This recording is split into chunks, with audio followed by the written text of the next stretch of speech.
So Tyrone, all I will need is your signature right here, and we'll get your new Honda ready for delivery. Well, sir, the only problem I have is the amount you offer me on my trade. It just seems very unreasonable, considering, you know, I'm driving less than the national average. You know, I put some stuff in this vehicle. I know it may be aftermarket, but I want to try to get some of my money back. Okay. Tyrone, the fact that you want more for your trade is a perfectly normal reaction. Okay? We don't have a problem with that. In fact, we understand it. I've never traded a car into a dealer and felt like I got too much. I can tell you that for sure. However, please recognize this. The $9,000 that we'll buy your car for is our initial investment into that vehicle. You probably feel it's worth more. We agree. We think it can be worth significantly more. However, in order to make it worth more, the question is, I draw a question mark, the question is, who's going to make it worth more? All right? If someone's going to buy this car and give you $11,500 for it, which I'm pretty sure if I'd have come out here with $11,500, you'd have been tickled pink, right? Sure you would. And we think it can be worth that much more, and we don't have a problem with that. But here's the key. If someone's going to pay top dollar for that car, it's going to have 4 new tires. You've put tires on the car before. How much did you spend? $600. Okay? I think we probably buy so many tires around here, we can probably get them for slightly less than you could pay for them. So I'm going to say we may spend $550. You'd have to spend $600. You did a very smart thing. You didn't get the 60,000 mile service done because you knew you were going to trade it. You would have never gotten the money back out of the car had you have done it. Did you look into, see how much it would have been to do the 60,000 mile service? How do you know I didn't do that? We've got the service records. Okay? Any idea what it would cost?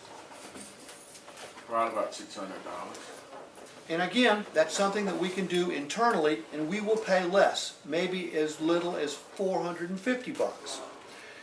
You've got dings and dents running up both sides of that car, and the reason for that is you live in Metro Atlanta. It happens. Okay? If someone's going to pay top dollar for the car, we have to take them out. You'd have to take them out. It would cost either one of us $100 per side to have a paintless dent dude take those things out. Now, you have got a gorgeous car, but we don't just take that car and run it through a car wash and wipe it down. We take it to our detail shop where they are liable to have to unbolt all the seats, take them out, steam clean them, shampoo the carpets, take a toothbrush to the interior, put it up on a rack, pressure wash the undercarriage, bring it down, steam clean the engine.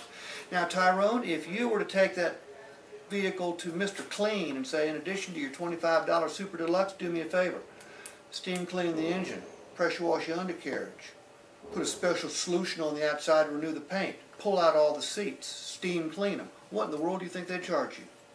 About $200. Okay, we do it every day. We spend about $150. And lastly, you got a star on your windshield, which you had fixed. Okay, you did the proper thing. It would have cost you more than probably $300 or $400, and your deductible is probably $500 on your comprehensive part. So you got the star fixed. In order to retail it, the windshield has to be replaced. So I'm going to guess you know that's about $400 for either one of us to do that, right? So, here's the way it works. In order to make this car, I'm going to use a number of $12,000. In order to make this car worth $12,000, somebody has to invest money. Do me a favor, add these up. In fact, I can do it really quick. That's $1,400. This is 1,000, and that's got to be more. It's 12, 13, 14, 15, 16. That's 2,000, okay? And we're at 7, 8, 9, 11, and we're at 1,550. But if you spend $2,000 on a $9,000 car, okay, to make it worth, let's bump it to $13,000. To make it worth $13,000, that would net you $2,000, wouldn't it? Okay? However, you and I both know that people shopping online never pay full retail, so they'd probably want a discount. So let's say it just netted you $1,000. Well, $1,000 is a lot of money to me, Tyrone. I would try to get rid of this thing myself if I thought I could net $1,000. But the problem is, you don't net $1,000, because if you came back here and you're waving them 10 $100 bills above your head going, see Steve, I told you, I'd high five you, make no mistake about that. However, what you would not like is the fact that multiply 9,000 by 6.5%.